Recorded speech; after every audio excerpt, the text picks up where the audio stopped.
There's a force in all of us that science knows nothing about, the force of fear.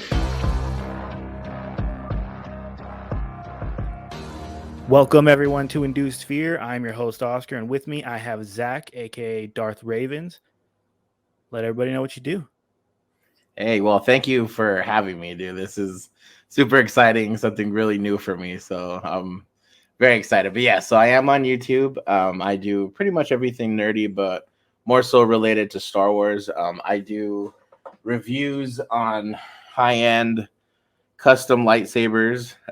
That's more or less my spiel. Keep your concentration here and now where it belongs. Ooh, So they're just super really good quality lightsabers. So yeah, it's pretty fun. But yeah, I've been doing that for about 2 years now. I've met some really awesome people doing that. I met Simon Sems through that, and then now through him, I'm meeting you. So this is really cool. And so yeah, if you're ever interested in looking at some cool lightsabers and silliness, go check out my channel, Darth Ravens Nerd Nest. It's a lot of fun.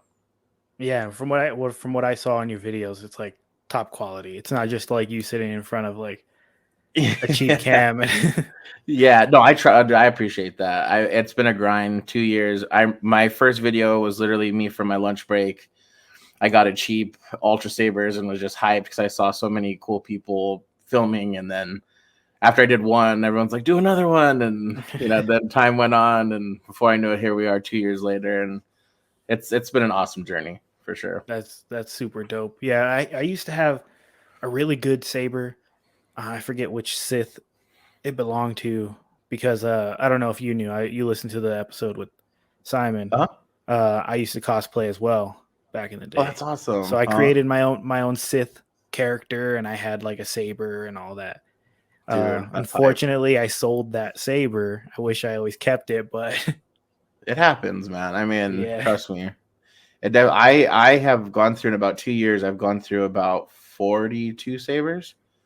I get them, and then some of them I like more than others, and then I'll just sell them and then keep some. Yeah. But currently, I have about 22 in house. So yeah, I'm in the rabbit hole. I am firmly in here, but it's pretty awesome. Yeah. All right, man. Well, like I said, I'll throw everything down in the description below for everybody to subscribe, follow you, all that stuff. But let's get to the meat of why we're here. You have your own experiences that you wanted to share. Your own that the message that you sent to me was dark and intense, haunting. Yeah. So if you want to dive in at any point, okay. So I will do the best I can to catalog this from like the beginning to where I'm at currently. It's kind of a lot, but it's all relevant. So, I live in New Mexico. I've lived here my whole life. Most of my family from my mom's side is here. We're close Hispanic family, so it's kind of a smaller family, but we're all here. And then my dad's side is more like my white side, or I guess you could say whatever. And they are kind of spread out across the country. I don't really know them very well. But so I did have, so I guess the reason I bring that up is because it was always a treat or like exciting to see cousins from that side of the family because we just didn't know them very well. Yeah. And so when they would come when we were kids, because I have one sister, we were always really hyped to see them. And, so we had one family that lived in Texas. I'm not exactly sure where about, but they would come, every couple of years or so. And so my sister's older than me by about 4 years. And at the cousins that we had, they had 2 children as well. The lady, so it was my uncle through my dad. He was my actual, like, my dad's brother. And then he was married to this lady. She had 4 daughters from a previous marriage. And then with my uncle, like my actual cousins, she had 2. So she had a daughter and a son. So it was like almost the same as me and my sister. Okay. Well, as I was young, I just remember meeting this aunt, and even at a very young age, she would just give me the heebie-jeebies. Like, she just had, like, have you ever seen Matilda? Yeah. The Trunchbull, the big principal lady. Okay. Yeah. So imagine a woman that, not necessarily that size, but just like that like build and look. Like she always had her hair like in this braid, very just stern, spoke through her teeth a lot. I remember she had like a Cheshire cat kind of smile, like she smiled with her full like So all around spooky. Just giving off that vibe. just a mean and a very mean woman. Like she was just very straight to the point, blunt. She did not approve of my dad having a Hispanic wife. Like it was just like she was just a weird lady. So, but I remember when we were younger, she would always talk about having me and my sister go out to Texas to like because they have a lot of theme parks and stuff out there, and she'd be like, "Let us have them for the summer." And my mom was always like, you know, we'll talk about it, whatever. And of course, kids hearing that are like, "Mom, like, let's go." And my mom was always just very like guard up, like, you know, we'll talk about it, like type of thing. So behind the scenes, a lot of the time I didn't know, but like my uncle and this lady had a lot of issues. Like this lady was like using him for money. My uncle was pretty wealthy, so whatever. And so she had 4 older daughters, like, you know, they were considerably older than us, and they all lived with him and whatever. So in Hispanic culture, a lot of times, you know, everybody's a witch. You know what I mean? Like anyone that does things that are kind of creepy, like, oh, you know, I thought she's a witch. Stay away from her. Stay away from her. So my mom would always say that jokingly, but I had no idea how much truth there was behind it. So, she had the 2 children with him. I had a cousin named Amber, and then the boy cousin his name was Claude. And so Amber, she got really sick at a very young age. She got cancer, and like horrible cancer. Like I'm talking like every kind of cancer you can imagine this poor girl had. Like she was in a wheelchair by the time she was like 12. Jeez. Awful stuff. And then, so she ended up passing, unfortunately. Like, you know, there was just not a chance that she had. So she passed, and then they had their son as well. And one day he was on a go-kart doing what boys do, just having fun. And this thing just malfunctioned, and he flew into traffic, got hit, and he died instantly as well. So both of her children died like that, right? Yeah. And I remember as a kid, like, you know, you hear about death and you kind of understand, like you correlate it to like, you know, Mufasa dying, or like, you know, like you kind of understand like they're not here anymore, but you don't understand like death. The gravity. I remember the gravity of it. Yeah. So at a young age, like I actually witnessed death kind of a lot. I actually, this kind of goes off a little bit, but I actually encountered my cousin taking his own life at one point on my mom's side. Awful. Like I was only 4. I was 4 years old. I woke up from a nap because I heard just something really loud. And he used to be like a gangster, and he was outside working on his Camaro. His music was really loud. And when I walked out, like I just saw him like leaning on his steering wheel, and I was like, you know, this is, you know, I didn't know what he was doing. Yeah. I'm 4, you know, so I walk up and I just see like him, and there's just like blood, and now just that was horrible, back, man. I'm sorry you had to witness that. Yeah, I appreciate it, dude. Yeah, but that was way back before cell phones, mind you. So like my grandma and my aunts are at the store all day, and I remember just sitting there waiting hours on end for them to come home, and then it went black. So yeah, from a young age, I encountered like really dark stuff, even some abuse and things like that. So like, just not the best start to life for a kid, you know. So I get you. And so then, you know, my cousins passed, and you know that was rough. So then, my uncle's life started to really decline after that, and like, you know, every time I'd see him, he'd start to look a lot younger, or a lot older, and like aged and stressed. I mean, the death of your children, I can only imagine. But she always looked the same. And this woman didn't look like she was aging, or like, if anything, she looked more vibrant. She didn't look like someone who had lost 2 children. She looked like someone who was almost like celebrating. Like it was weird. It was a weird, like she was still thriving. Like, yeah, like it was just no big. It was just another Tuesday. Like, you know, like it just no. Yeah, but she still had her other 4 daughters and whatever. And so, I remember they came out here for something, I don't remember what, and they brought me a present. and it was this big. So I've always, still I love toys. Obviously, you can see all my stuff. So yeah. I've always liked smaller toys, like the 375, like just like the shorter stuff. Well, they Mhm. brought me this big GI Joe, and it was like an aquatic one. He had like the scuba gear and all that stuff. And it was like a Barbie. That's kind of like what I correlated it to. So I wasn't like hyped on him, because he was this big, and I was about, It was my GI family. Joe, but still a doll. Yeah, yeah, exactly. So like my family, like we didn't have a lot of money. So like growing up, if I got a present, like best believe I'm gonna appreciate it. So Yeah. I would try to play with it, whatever. But I just remember like I didn't like that toy. Like there's just something weird about it, and I didn't like it. And so I used to have bunk beds, and I remember one night. So since a young age, I've had these horrific nightmares, like horrible things that kids that age should not dream about. And I'm talking like demons, like evil stuff. Mhm. And I never had access to that kind of stuff. So it didn't make sense that my brain knew what those things were. And so, but I was dreaming about them. Yeah. And one night I woke up and I was sleeping on my top bunk that night because why not? And I woke up because, and I'm sure hopefully you've never encountered this, but if you have, like, you can feel when someone's watching you when you're asleep. Yeah. That happened to me, and I woke up, and I'm gonna try my best not to curse, but I shit you not, the doll was standing there as a man, as a person in front of me. Like full, The doll. like full size.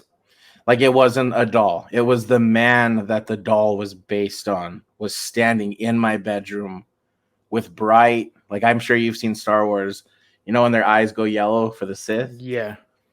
with eyes like that, watching me. It's not And the first time I've heard something like that. I don't know if you sorry to interrupt there, but that's not the first time I've heard a story of like a toy becoming a full size person in that shape. So you're not alone. And I remember instantly feeling sleep paralysis and fear. And when I finally could muster enough up, as soon as I saw him, he just dissipated into like a mist, and I remember I just fell back asleep. And it was awful. I woke up the next day, grabbed that toy, all the packaging, I threw it away. I didn't tell my parents about it. Like I just, it was a horrible experience. Yeah. Whatever. So up to that point, my family wasn't very religious. We were kind of just like, I had gone to Catholic church here and there, but we weren't like dedicated anything, Yeah. And so then my parents, I think by default, us Hispanics like are Catholic by default. Yeah, exactly. Yeah. So randomly we got like friends of my parents decided that it took us to a Christian church. Mm-hmm. And so, then that's a rabbit hole. Like then it was like boom, like we were full Christians, right? We had to get rid of everything secular in our house, like no dark anything. I couldn't watch Power Rangers. I think that's why I have such a love for it now. Like I couldn't nothing. Like we went from 0 to 60 like real quick. So it's like listening to a story of myself. I went through the exact same thing when I was younger. It's funny, like because I remember we had nothing, and like then it was just like boom, and only Christian music and only Christian movies, and I missed out on a lot. Like people love wrestling. It's embarrassing for me. Like I don't diss wrestling. I just don't know anything about it. So when I see people getting hyped for it, I'm like, I know The Rock. I know like Stone Cold, like the main basics. ones. Yeah. So, but yeah. So then we kind of got all into all that, and it kind of stopped for during those years. I was just preoccupied and whatever. So that was probably from the age of like 6 until I was 12. I would randomly have nightmares about dark stuff, but I just kind of attributed it to kids have bad dreams. So then when I turned 12, it was probably the worst year of my life because my grandmother passed away. She just smoked her whole life. So like, you know, it was unfortunate, but she smoked cigarettes forever. So it was kind of seemed that it was going to happen. My parents got divorced very brutally, like as messy of a divorce as you can imagine. My mom cheating on my dad and just awful. I loved my dad. My dad was like my best friend. Like he still is to this day. So like that was hard to see him leave. And then like school, like middle school started, and like I went from being a really good student to like my grades started slipping. And then like all of a sudden my mom has this new boyfriend, my dad has this new girlfriend. My sister and I, from this point on, even to now, hate each other. Like my family literally broke at that point. And so we stopped going to church. I just started messing up in general, started hanging out with bad people. Like I was not a normal 12-year-old. Let's just say that. Like I was hanging out with people 12-year-old kids should not be hanging out with. So, no, I get yeah. So just started like doing dark stuff, partying and just being crazy. And it came back. So like I started having nightmares. I started having reoccurring dark things happen in my life. I got really dark myself. Like I went into this deep, I loved horror movies. Like I love, and I know like that's fine. Like that doesn't mean you're a bad person, but I mean, I like the darker, the better. Like I love, like Saw style, like the torture kind of aspect, or just like more demonic heavy duty stuff. Okay. Yeah. Like I was starting to get really into like even like the Devil's Rejects and like, you know, like that's not necessarily demonic, but it's, you know, dark in that aspect. And almost so like what I got. Yeah. See, yeah. Like stuff like that. Exactly. Yeah. And so, so I have to preface this. This is an important note. So this is before Conjuring and Insidious and all these movies come out. Okay. And I have to say that because it's important. So I was just into like my room was covered in just evil stuff. And like my dad used to tell me he hated walking by my room because like I was into drugs. I was just on a dark path. Like I only listened to just Slipknot. I only listened to like Satanist metal. Like I was just a very nice person. You know what I mean? Like I'd give you the shirt off my back. It may have a pentagram on it. But I'd give you my shirt, you know? Yeah. But inside, I was definitely dealing with stuff that I had never dealt with prior, you know? Yeah. So I started having nightmares again, horrible ones. And I was like kind of attributing it to the stuff I was watching and like the stuff I was doing. Then I got super into like occult stuff and like, you know, just going down a really, really dark path. And so I started having nightmares about my grandma's house from my dad's side, which both of my grandmas were sweet, kind women. So the fact that I was having such horrific nightmares at her house didn't make sense to me. They were horrible, brother. Like they were like, I remember once seeing like someone being murdered in my grandma's like garage, like in a dream, you know what I mean? And then like in areas where I would play, I would see like just demons running around, and like I would just be looking for my grandma and like could not find her and being like, why am I here? Like I haven't been in this house in, you know, 5-6 years. Like what is, like there's something here that keeps pulling me back to this house. And in this nightmare, I remember this was the one that really started like turning it for me, is like I was looking out her backyard. And she lived like in this cool, like her house is right on the corner of this road. And so she had a huge backyard, and on top of her backyard was this ditch. Okay. So obviously us in Hispanic culture, no, ditches are scary because of the La Llorona, like, you know. Yeah. And so I remember they'd always tell me, don't go up there, don't mess around up there, whatever. So in the dream, I remember I'm looking out her back window from her kitchen, and it's kind of cheesy, but like, I don't know if you've ever seen the first Harry Potter movie when Voldemort was kind of just like a cloak and he was just like floating around in like the fog and stuff. Well, I saw something like that and started coming closer and closer to my grandmother's house, and it scared the crap out of me, you know? So I'm just like, oh my God, this is like awful. And so I remember I went to like run out of her house, and I got out, like, thankfully. but something in me told me to look back. And so when I did, I looked back, I saw my grandma. Oh, this still messes with me to this day. I saw my little grandma. She, just to give you an idea, she was like 5'2". She had like a little hunchback, sweetest little old lady ever. Yeah. And she was in the window and she was just like, don't come back. Do not come back here. I'm here, but don't come back here again. And I was like, immediately was like, oh my God. So I went to run back for her, and this figure behind her, a black hand came over her mouth and just like violently pulled her back in. And I remember waking up screaming horrifically. I'm like 14, so like, this is a weird time frame to be having dreams like this. My dad was always at work. I had moved with my dad at this point.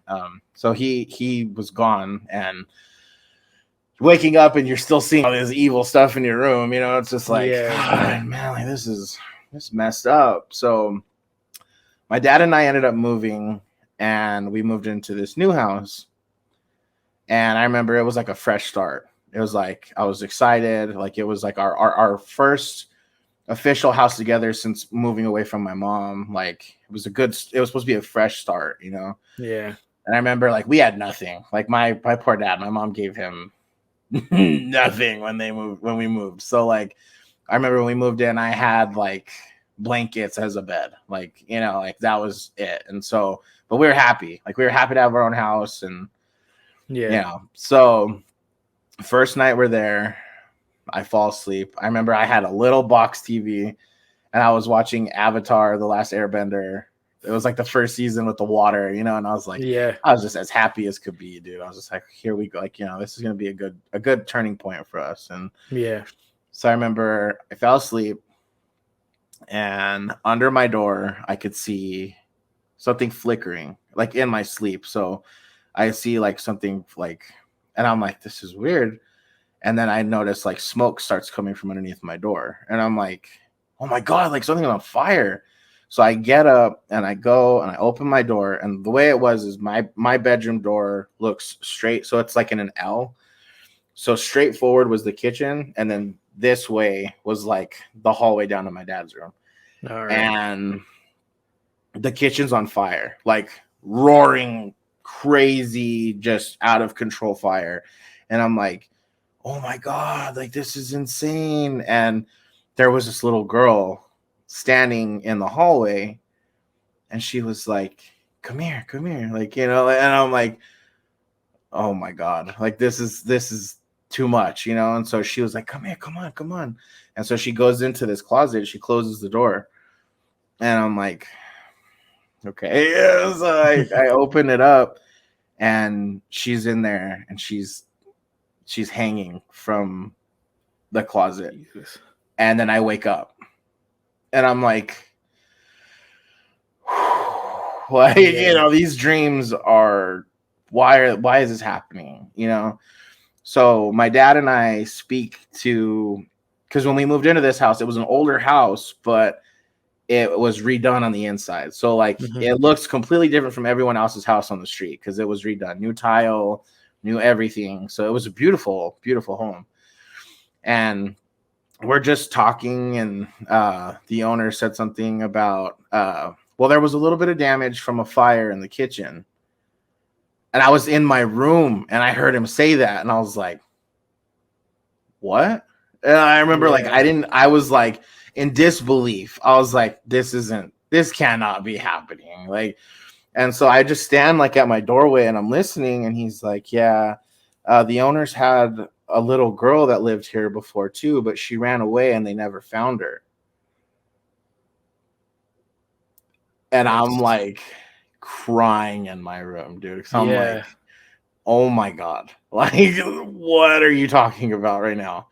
So he left, and I remember I was terrified to tell my dad, because I was just like, I didn't want to upset him, or like, because my dreams had messed with me for such a long time. But I was like, this is something that like, how linked to something. Yeah. Like how could I have known that? Like, like how could I have dreamt about that? And so I talked to my dad about it, and I told him, and he was just like, I haven't really picked up on anything here, because my dad is really sensitive about it too. Like so I'll kind of loop back to that, but he's like, I haven't felt anything since being here. And I'm like, I do, Dad. Like, I don't know. Like, every corner I look, I see someone just bolting by. Like, I hear things and like, I don't know, dude. And so, okay. So this is where things like start to connect for me. So I found out that that lady, my aunt from early on, she was a witch. She was like a Native American witch, I guess. And she had some dark practices. And apparently her daughters were witches too. And they were all like in their own little coven. And so I started doing a lot of research on that, right? And I'm like, okay. So then I start piecing it together. And I'm like, she had two sickly children, or like two children of issues with him. And they were always obsessed with me and my sister. And like more so me than her. Mhm. So, and then so when my dad's telling me about all this, I start having flashbacks from being a kid that I never remembered. And I remember she had always like, I'd be playing and like at family gatherings and stuff, and she'd be like, come here. And like I remember she would like forcefully put me on her like lap. And I remember she would like stroke my hair and be like, you're just perfect. You're just perfect. Like, you're everything I ever wanted. You're so perfect. And I just wish I was your mommy. And I remember like she'd always tell me weird stuff like that. And as a kid, like, you know, you just kind of attribute, like, and especially in Hispanic families, on the opposite of that, like, you know, my aunts would always love on me, and my grandma would always, you know, scratch my back, or, you know, whatever. Like, we're just very affectionate people. Yeah, there's a closeness. But with that, it would always felt off, you know? And so, especially because you felt off about her from the get-go. Right. Yeah. Yeah. And so then I started doing my own research on it, and I'm like, you know, they say like from certain like witchcrafts and stuff, don't take drinks from them, don't eat from them, like, because they do dark shit, and like it can like have bonds over it. What do kids do if like their aunts or uncles hand them? So I'm, you know, I would say it's a safe bet. She gave me something at some point, and I drank it or ate it, you know. And so my dad started telling me that in our family, that the men specifically are very sensitive to spiritual stuff, and that his dad didn't really have anything because he was just more so like, he was just an old school mean bastard, you know what I mean? Like, he was just like, he was just, yeah, like he didn't care about anything. But like my dad, and then like he would talk about people in his family would like have senses of like they could feel spirits, they could see spirits, like everyone had something a little bit different. And I'm like, even when he's telling me this, I'm just kind of like, I'm not putting it all together, right? Like, I'm just like, that doesn't have anything to do with me, like, you know, whatever. Yeah. So my grandma, my mom and my grandma on my dad's side didn't get along, and it's because my grandma was into like tarot cards and stuff like that. She was Catholic, but she was into like those cards and stuff too, and like psychics. And so my mom does not play that at all. Like, she, and so like literally it cost us like seeing my grandma for her last few years of her life was because of it. And because she was so against it. Yeah. Which is unfortunate. Like, it's sad. Like, she was still my grandma, you know. And so then I started to put it together, like, the reason I'm having these dreams, that's mine. That's my ability, you know. And I had never heard of that before. I just always thought dreams were just dreams, you know. Like, I'm talking about from a mindset of a child. Like, I'm still like a teenager at this point, you know? Especially because those are things that you usually just see in movies, like things that you see in make believe, like life. You don't think it's gonna come into real. Yeah. And at that point, like, the only dream movies you could correlate it to was like Freddy. So those are so over the top, you know. So it's like it never really resonated with that. So, you know, so now, you know, we stayed in that house. We kind of like made peace with the spirits that are there. My dad still lives there to this day. My son goes over, both of my sons go over there all the time. No issue. Like, I think the spirits have just accepted we're in the home now, you know, like, this is our home. We appreciate it, like, whatever. So that was between like, I was like 15. So 15 through 20, I had really rough years. I started doing like I was going to parties and like hardcore drugs and just still juggling all this just bad juju, you know, and trying to mask pain is what I was trying to do.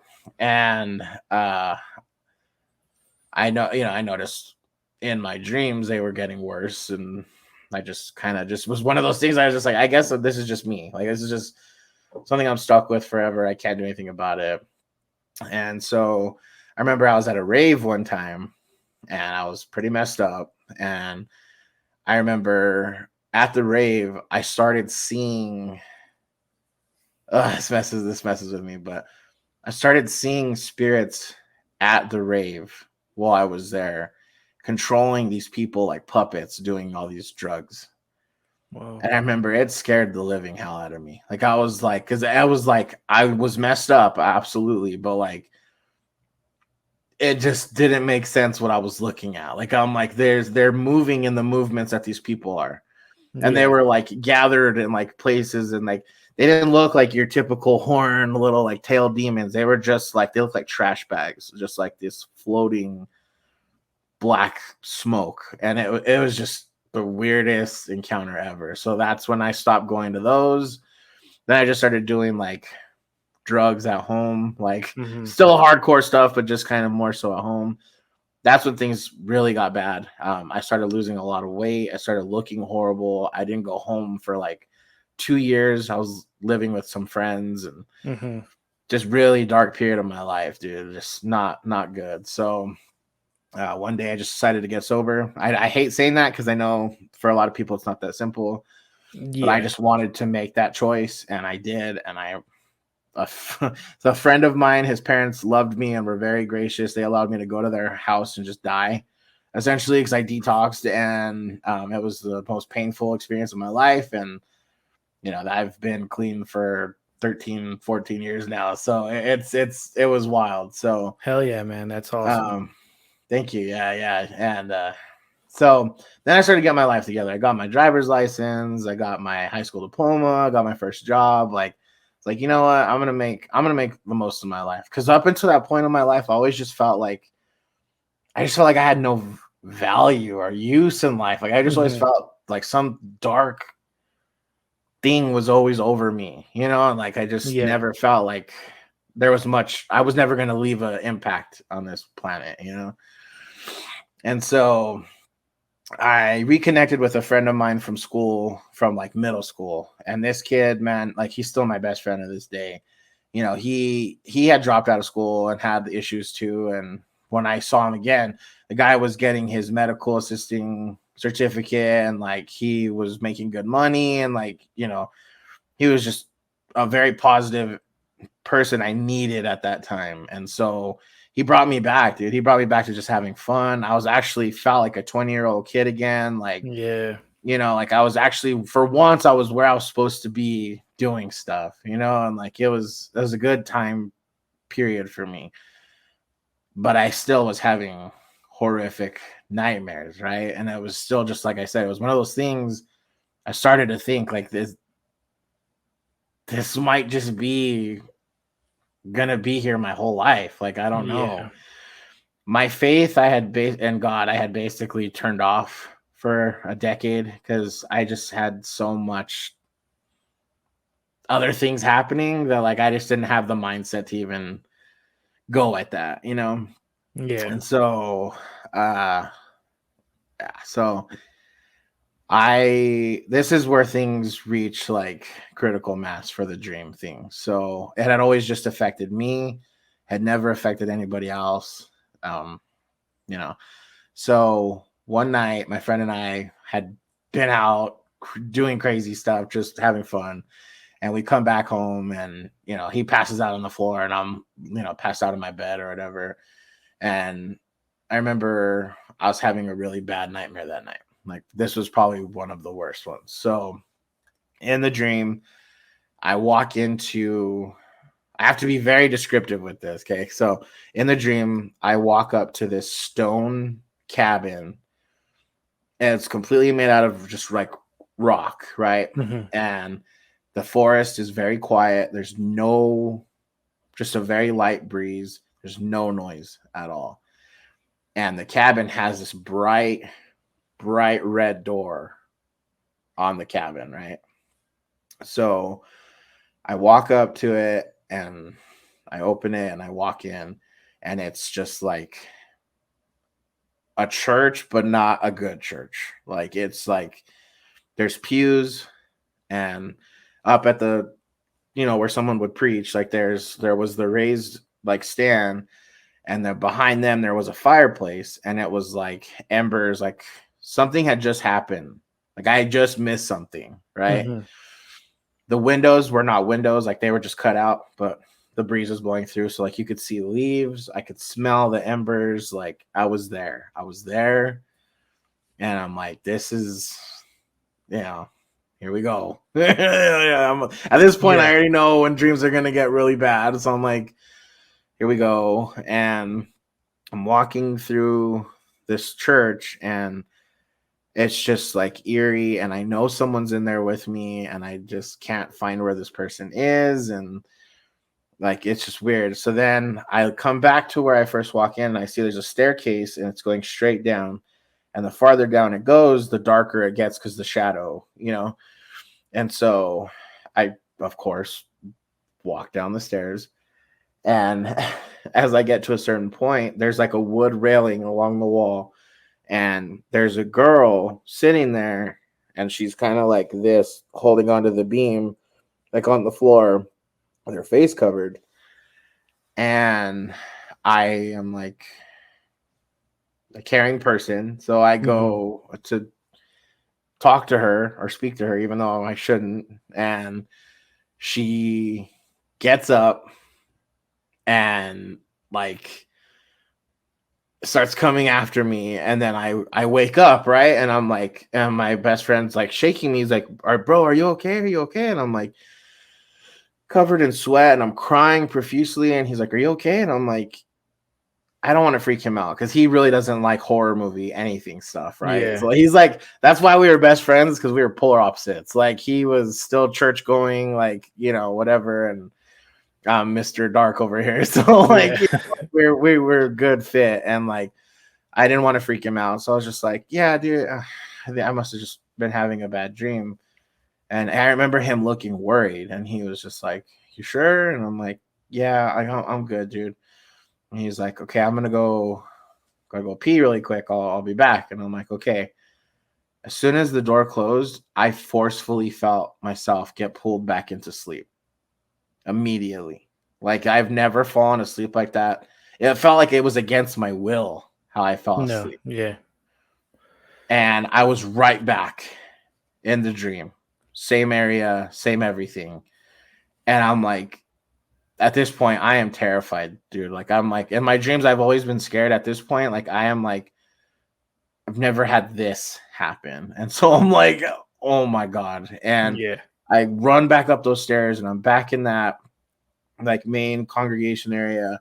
And then the flame in the background where the altar was ignites. And I look, and this woman is in front of me, dude. And I'll never forget, like I don't know if you've ever seen like the old school Looney Tunes with the witch that had like the nails that were striped like a zebra. Okay, yeah. Think like Beetlejuice stripes, okay? She had long, just not normal looking fingernails. And she went for me, like she grabbed my chest like this. So when she did that, at the exact same time, my best friend's pulling me and waking me up. So imagine already being in fear, you're getting grabbed at, and then you're actually physically being pulled, right? So I wake up. I don't know how it would ever sound if I actually screamed. Like I've had this talk with my friends. Like I can never imagine being scared to the point where I screamed. But other than just being like, oh shit, like so when I woke up, I was like, oh, like like gasping, and he's like, brother, like what's going on? And I'm like, at this point, I'm so lost. Like, I'm just like, I don't know. And I just start crying. And he's like, dude. And so we go outside, and because I used to smoke cigarettes back then. And I, like, as I'm smoking, like, I'm like shaking. Like, I'm just like, this one was too much for me, And he's like, I need to tell you something. I haven't told him anything. Just remember that, okay? I haven't told him anything. He's like, I need to tell you something.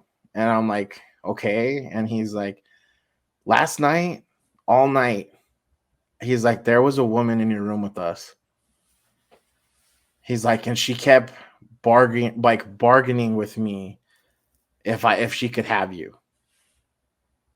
And Whoa. he's I like, got chills when you said that right now. yeah, dude, like I'm tearing up talking about it. Like he was like he saved my life that night, dude. Like, and he was like straight up, he was just like, no, you can't have him. You cannot have him. And she's like, if you don't give me him, like it's gonna be bad for you, you know? Yeah. And he's just like, I don't care. Like, he's my brother, you can't have him. And when he left for the bathroom is when she took her shot at me, you know? So like it was real, dude. Like it happened. And him and I are both crying, and like I'm just like telling him, like, dude, you don't even know, that's exactly the dream I had. And like we're just like talking about it, and like it was terrifying, dude. Like terrifying, you know, craziness. And sadly, actually, a couple years later, this kid, my brother, dude, physically fit kid, doesn't do drugs, nothing. I mean, I don't know if you can correlate these two things, has a massive heart attack. This kid maybe weighs 150 pounds, physically fit, goes to the gym, never done any kind of drugs, has a massive heart attack one day, half of his heart's dead for the rest of his life. Jesus. Like, so yeah, it's hard not to correlate. Yeah, it's hard. Yeah, not to correlate that. and I remember, like, even up to that point, dude, like I didn't have my faith still. Like I still was just like, this is something I'm stuck with forever, you know. And then I, you know, in between all that, I meet my wife. Her and I start dating and stuff, and my life starts to get a lot better. And still having dreams, but at least I have her in my bed physically with me. Like, you know, like I feel more at ease, more at peace in my heart. And I remember the day I get that phone call that he had a heart attack. I was sick. I almost had like pneumonia level sick. Like I was so sick. It was almost like something was preventing me and him being near each other. And then there was a massive snowstorm that night. Here in New Mexico, we never get snow, like ever. And that snowstorm like crippled my city. We couldn't drive. Like I didn't care. Like me and my wife, girlfriend at the time, like we got in my car. I was like, you are going to get me there. I need to see him. I need to make sure he's okay. And so we go, we get there, and he's just like in shock, dude. He's just like, I was literally having my normal routine last night, and I had a heart attack, dude. And I'm like in loss too, dude. I'm like, this is horrible, like, you know. And so I remember his grandma gave him a rosary, and it's this beautiful rosary. And I had never really put much stock into anything like that, you know. And he was just like, I want you to have this. And I remembered being like touched, you know, but like, you know, I'm like, you need this. Like, and he's like, no, like my family gave me a bunch of blessed stuff. Like, he's like, I just feel like you need this. And so he gave it to me, and I still have it to this day. I wear it all the time. Like I always have it. And so when he was, I remember like everyone was like scared that he wasn't going to make it, because dude, like his heart's half dead. Like there's no way to resuscitate it. It's gone. Like, and I remember when his grandma had brought him a card, and it was one of those like Catholic, like it has a prayer on the back and the coin, and then it has like a picture. Yeah, it was sealed. I have one of those. Yeah, it was sealed in plastic, so like it's sealed. Like there's no way to have opened it and then reclosed it back up. Mm-hmm. I remember for the first time in probably 15 years, I prayed, and I prayed ugly, praying. Like I was just like, this is real enough for me. Like, I'm sorry that I ever walked away, but like, I need you. And like everything I could remember about prayers and scripture, I applied in that moment. I repented, like everything I could do, I did. And when he got home from the hospital, that same card had, because I remember one thing I said in my prayers, like, please place the healing blood of Jesus on my friend, like heal him. And when he got home, dude, I remember we were helping him get like set up in his bed and stuff, and I was putting up all those things for him. That card, dude, has a bloody smear print on the card on the inside of the plastic. Wow. Wow. And at that point, I was like, okay, if this is all real on the other end of the coin, if Yeah. this is all happening, then it's on. Like, it's time for me to defend myself now. Because up to this point, I've been fighting with my arms tied behind my back. Like, I need to get prayed up. I need to get spirited up. Like, I'm gonna fight. Like, like now you're affecting other things in my life and stuff. And so, yeah, man, like from that point on, I've prayed. I've been very spiritual. I still have dreams sometimes, but I am much more equipped now. In Christian faith, like they teach you when you feel something is nearby, or if you want to get rid of something, you speak it out. You say, I rebuke you in the name of Jesus Christ, right? Yeah. In my dreams, I used to not be able to remember that word. So it was like almost like I couldn't think of the word. So I would just say, Jesus, Jesus, Jesus. And I would only like kind of hold it at bay. But it was like, unless I said that full thing, would it prevent, or like get it away from me? Yeah. So like, I remember for like 2 weeks straight, I would write that word down on like a piece of paper. So I would mentally like remember that word rebuke, like rebuke, rebuke, rebuke, rebuke, like just, because in my mind, it was like, I couldn't remember it. And it's like, because literally that's what they refer to the Bible as, is the sword of God. Like that is the biggest weapon you have against evil. And so like, yeah, dude. So like still to this day, like I'm not like a practicing Christian. I think, people are kind of crazy Christians, you know what I mean? But like, Well, yeah, like I have organized religion. You still have faith in like your heart. I have a relationship with God and with Jesus. And like, I firmly have it in my home. My wife has accepted it. My kids, I still have that rosary. I gave my other grandma passed away a couple years ago, and I had given her that rosary to kind of like ease her journey as she was passing. She had lung cancer as well. And I was able to get it back. And it's kind of crazy because when I gave her the rosary, the beads were like this bright, beautiful, like sky blue. And when I got it back from her, like all the color from it was gone. Like the beads are just like a clear. So it's like she used it, like it gave her peace in that last. It really did ease her in that moment. Yeah. So like I still have that. I keep it every day.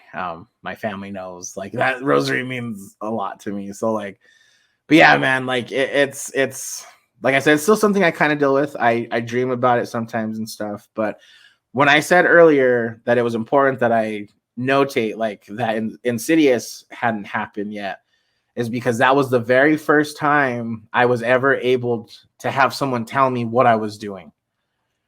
Yeah. That I was astral plane walking. No, I get you. Yeah. And watching that movie scared me more than it probably scared most people. I remember the first Insidious was really scary for people, but like that movie, because if you remember in that movie, a lot of where they go is inside of those bright red doors. Mm-hmm. And I'm like, okay, whoever wrote this movie knows what they're talking about. Like, say what you will about the other ones, they get kind of wonky as you get more and more in. But that first one, like, I remember leaving that theater and just being like, imagine having an illness you've never known, like none of the doctors could ever tell you, and then one day finally someone's just like, oh, by the way, you have this, and that's finally I got that answer. So like it's I've kind of learned to control it somewhat. Like I can tell when I'm doing it now. And I can remind myself this isn't real. Get back. Because there have been times where I've gotten so lost where I can't find my way back essentially. And yeah. No, I understand that. I don't know if you heard me when I told Simon that I have sleep paralysis every now and then. And I remember I would have it so much when I was younger. And like you had said, you can feel when somebody's like watching you or right in your face. So it got to a point where I was like, okay, I feel it. I feel the heaviness coming over the entire room.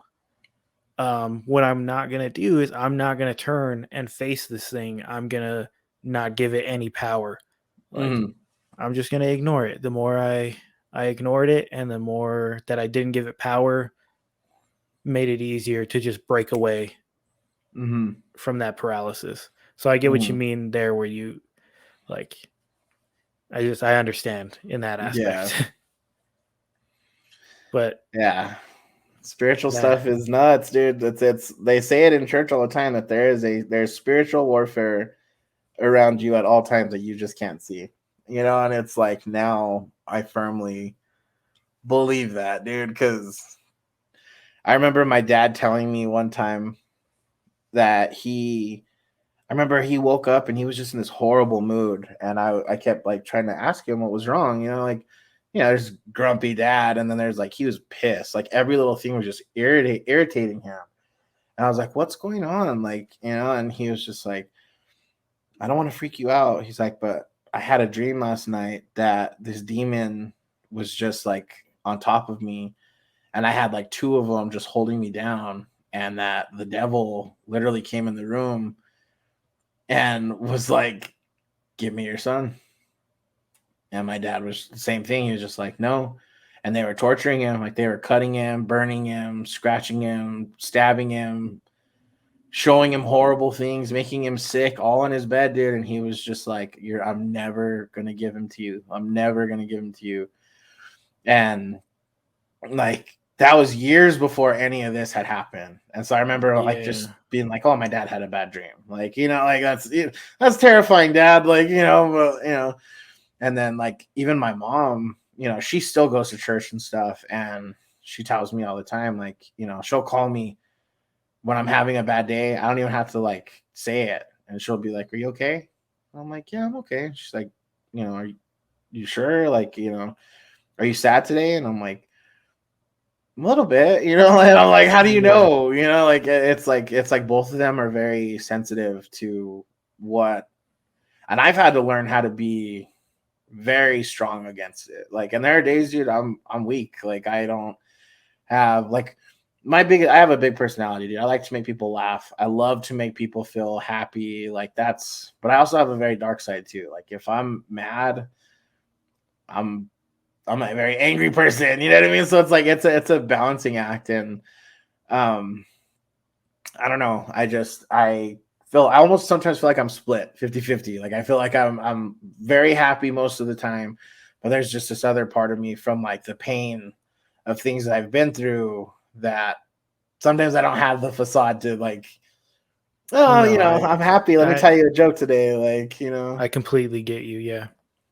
So, but I mean, I have a great life now, man. I have a beautiful life. I have two beautiful sons, like, you know, and I'm anxious to see what's going to happen in their lives and like how they're going to grow. And, you know, like being a dad, is like, I didn't know how much I wanted to be a dad, like until I am now. Like they drive me crazy, but yeah, that's like the biggest blessing for me. And like my mom has always said, like, I feel like you're going to have, you know, I feel like every mom tells their kids this, or at least they should, but it's like, I feel like you're going to have a big impact spiritually on the world. And I'm like, I don't know what that means. And she's like, you're going to have one of the biggest like testaments or like stories to tell people that you're just going to help a lot of people. You're just going to save a lot of people. And I'm like, I don't feel I'm there yet, you know what I mean? But no, like, listen, like that's what she said that for a reason, because I mean, you're on the show, and like I said earlier, people have had something similar, like not full on your same exact story, but from the moment where you told me about the toy becoming like a full size person, and there have been stories that I've heard where people were dealing with that, and it's a very rare thing that happens. So this could help people when they're dealing with certain things like that. The same way they can listen to your story and listen to how you dealt with it, what you've come to terms with, and then that'll help them in the end. Yeah. So I hope. I definitely hope, because yeah, if I hadn't known, dude, I don't know where I would be. Like if I didn't have the strength to have, because that was the whole reason I left my faith, is I just felt ashamed. You know, I was like, I was doing dark, you know, things, and now it's like, dude, I love it. Like I'm an adult kid, you know what I mean? Like I get to make YouTube about lightsabers, and I have all, like I can, I have not only the means to like provide a home for my family and like I Yeah. have a good job, but like I can do this, and like my kids love it, and like, that everyone always jokes like, oh, you're like a big kid, and I'm like, I love that though, because for so long I wasn't a kid. I didn't get to have that, so like Yeah. now I don't mind being the nerd in the room. Like, I relish in that. Like, I think it's, you're only here for so long, man, and you got to make the best of it. So I guess that's my biggest. It's a beautiful thing on how you've turned kind of everything around. Like, thank you. You went through so much, and like I said, but earlier is that like it's like listening to like my story. Like I've had so many dark things happen in my life, so to hear that somebody, listen to somebody else who's made it through all of that is just amazing, and the way that you've like overcome those things. I commend you on that, brother. I appreciate it. I'd love to hear your story too, man. I mean, if you're ever willing to tell it, I'd love to be there. You know what I mean? Like that. Yeah, that would be awesome. Yeah, we can always. I mean, like I said, since we've been through kind of things, yeah, we can do that. But yeah, this was, like you said, it was intense and it was dark. It seems like you had like a dark attachment that was there. And what was also interesting was the fact that you said that these things went through people that you were really close to at certain times, and was like, you have the permission to give me this person, like with your father, and then with your best friend. Yeah. Like, that was also like kind of mind blowing to me that they were going through them. Because that at those points you said they were like your anchors, right? They were the ones that kind of holding you together. 100%. Yeah. Straight up. Yeah. So I mean, that shows how much they loved you in those moments too. They were like, nope, absolutely not. Yeah. Can't have him. Whatever you are, you can't have him. Whether this is real or not, you can't have him. Like, you just, no, And it's crazy because that's something like I've always had self-worth like issues. Even being like a content creator, there are times where like I'm like, hyped to put something out, and then I go and I go to, like, it's amazing when I edit it and I'm like so hyped to put it out, and then I go and I'm like, this is horrible. It's one of the worst things I've ever seen myself do. Like, I hate it. And it's just like I'm beating myself up, and I'm like, where does that come from? There's just something in the background that's always like, oh, you're crappy, dude. You suck. Like, and it's just like, you just can't give that any feet to stand on. You got to just push through. And I think that's the thing in Hispanic culture though too, is that you can always work harder. There's always that thought in mind. You can always do more. You can always work harder. And sometimes it's just, you have to learn to accept, like, I've done great right here. Like I'm going to beat myself up for nothing, because then I'll destroy what I've created that is great. So I don't know. That's just, I guess, something that people have to learn to overcome. Balance it out. Yeah. Yeah. I really do appreciate you sharing this story though. Oh, man, thank you, dude. Yeah, it was dark, intense, and then like had this beautiful light at the end of the tunnel that you just kind of like stepped into the light, and now you have better life. You know how to handle when these nightmares come now. And it was awesome to hear you say that you command these things to go away. And that's always what I tell people, is that your living energy and your spiritual energy are stronger than whatever this thing is. That's why they want you. That's what they want that from you, and that's why they do it. So so this was amazing. And I hope anybody listening can have a takeaway. And then I don't know if you would want them to contact you if they're ever going through something like that.